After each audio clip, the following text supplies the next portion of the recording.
compassion towards the honourable gentleman. Mr. Ian Austin. Thank you, Mr. Speaker. And the part of this motion that I want to speak about is about politicians upholding the rule of law. And I have to say right at the outset that I think it's absolutely incredible to hear the Leader of the Opposition lecturing anybody else about observing the rule of law. And Mr. Speaker, they've already started moaning, but they ought to listen. They ought to listen. They ought to listen. They're going to have to get used to it, because the points I'm going to raise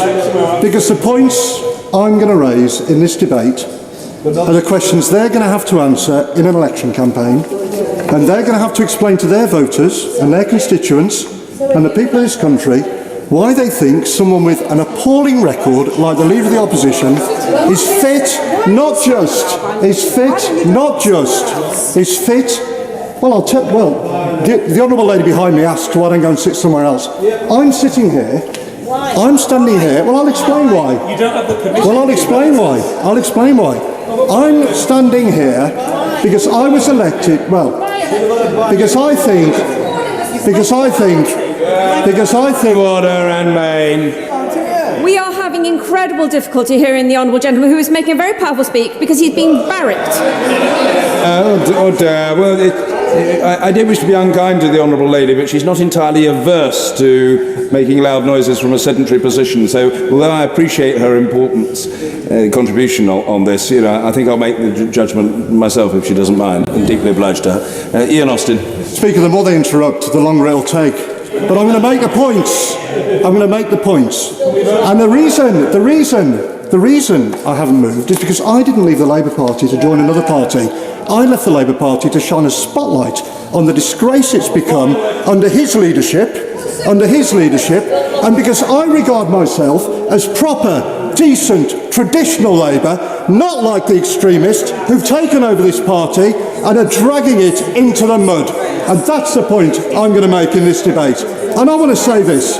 These are people, the Leader of the Opposition, the Shadow Chancellor, these are people who've spent their entire time in politics, working with, defending all sorts of extremists, and in some cases, terrorists and anti-Semites. Remember what these people said about the IRA. It might be ancient history to the Labour Party's new young recruits, but many people will never forget how they supported terrorists responsible for horrific carnage in a brutal civil war that saw people blown up in pubs, hotels and shopping centres. A few weeks after the IRA blew up a hotel in Brighton, murdered 5 people at the Tory party conference, the Leader of the Opposition invited 2 suspected IRA terrorists to Parliament. When the man responsible for planting that bomb was put on trial, he protested outside the court. The Shadow Chancellor said that, quote, those people involved in the arms struggle, people he said had used, quote, bombs and bullets, should be honoured. And they have the brass neck to lecture anybody about the rule of law. What a disgrace. Let me tell you this. Point of order, Graham Davis. Stan, this debate is about obeying the rule of law, whether the Prime Minister obeys the rule of law, not whether members talk to people who allegedly have broken the law. It's about whether we deliver the rule of law. Deeply grateful to the honourable gentleman. His antennae are keenly attuned to the debate. There is a fine dividing line.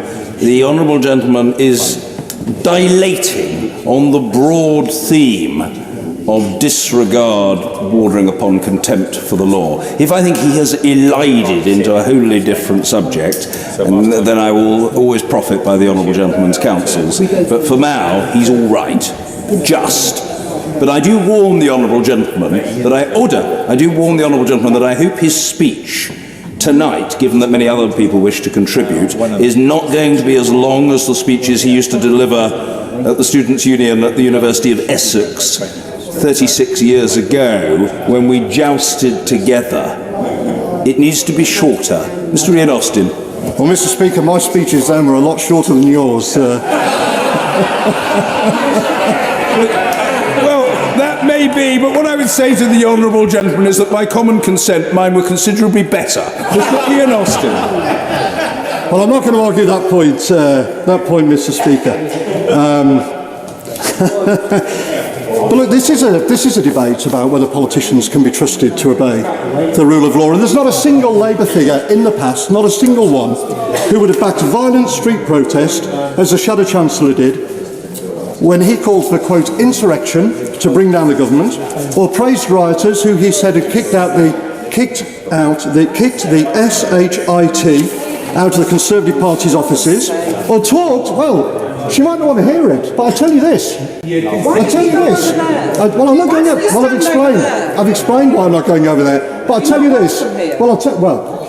I'm here because voters in Dudley North sent me here to represent them. As a Labour representative. And my views and the things I stand up for, decency in politics, the rule of law, none of these things have changed, and everybody in Dudley knew exactly what I thought of these people at the last election. And I'll tell you this, and I'll tell the Honourable Lady this, I'm going to make absolutely certain that she's going to have to answer to her voters for these points at the next election. All right? Well, we'll see. Now, you have to answer to yours. Yeah, don't worry about that.